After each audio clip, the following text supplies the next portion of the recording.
శ్రమించి ధాన్యం కొనుగోలు కేంద్రానికి తీసుకువచ్చిన పంటను వారాలు గడుస్తున్నా కొనుగోలు చేయటం లేదు. దీంతో కళ్లల్లో ఒత్తులు వేసుకుని రైతులు రాత్రింబవళ్లు ధాన్యం రాసుల వద్ద నిరీక్షిస్తున్నారు. ఆరుగాలం కష్టంతో పంటలు పండించిన అన్నదాతకు అడుగడుగున ఇబ్బందులు తప్పటం లేదు. ఎన్నెన్నో సమస్యలను ఎదుర్కొని పండించిన పంట చేతికొచ్చే సమయంలో అకాల వర్షాలు పడి వారి బతుకులను చిదిమేస్తున్నాయి. భద్రాద్రి కొత్తగూడెం జిల్లా పినపాక నియోజకవర్గంలో వరి పంటను వేలాది ఎకరాల్లో సాగు చేశారు. అల్పపీడన ప్రభావంతో చిరుజల్లులు పట్టాయి. దీంతో రైతుల శ్రమంతా బూడిదలో పోసిన పన్నీరైంది. తెచ్చిన అప్పులు ఎలా తీర్చాలని కన్నీరు మున్నీరవుతున్నారు. ధాన్యం రాసులపై టార్పాలిన్ ప్లాస్టిక్ కవర్లు కప్పినా ప్రయోజనం లేకుండా పోయింది. FAQ నామ్స్ ప్రకారం ధాన్యాన్ని ఆరబోసుకొని ప్యాడీ క్లీనర్స్ ద్వారా ధాన్యాన్ని శుద్ధి చేయాలంటే రైతుకి కనీసం 10 నుంచి 15 రోజులు సమయం పడుతుంది.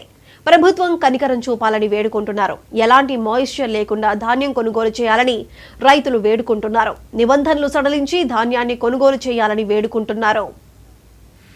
జిల్లా అశ్వాపురం మండలం నెల్లిపాక శివ రెవెన్యూ గ్రామంలో అయినటువంటి బల్లెమడి గ్రామంలో నా పేరు గొడుగు వెంకన్న. నేను 12 ఎకరాలు వ్యవసాయం చేస్తున్నాను.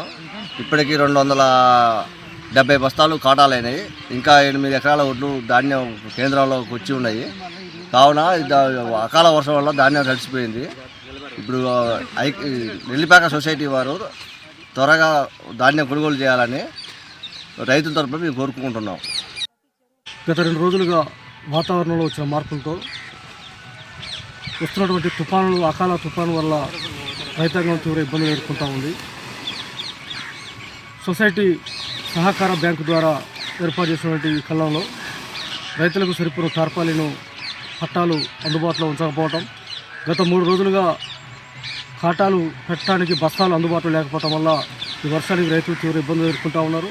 ఎటువంటి మార్చరైజ్ లేకుండా, శాతం చూడకుండా బస్తాలు అందుబాటులో ఉంచి కాటాలు పెట్టి రైతాంగాన్ని కాపాడాలని చెప్పి సిపిఐ పార్టీగా మేము ప్రభుత్వాన్ని కోరుతూ ఉన్నాం.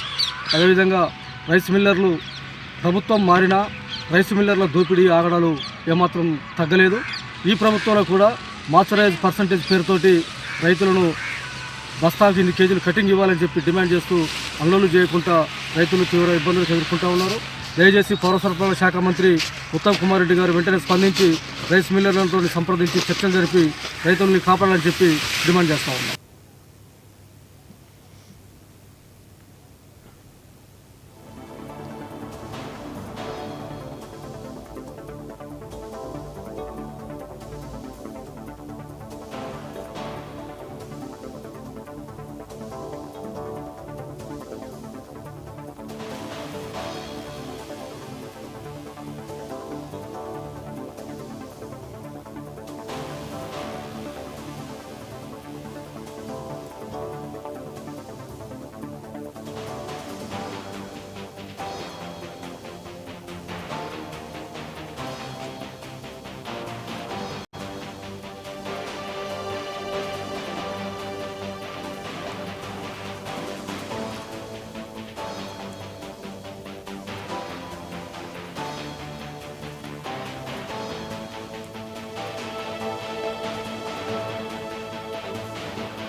అటల్ బిహారీ వాజ్పేయి జయంతి ర్యాలీలో బీజేపీ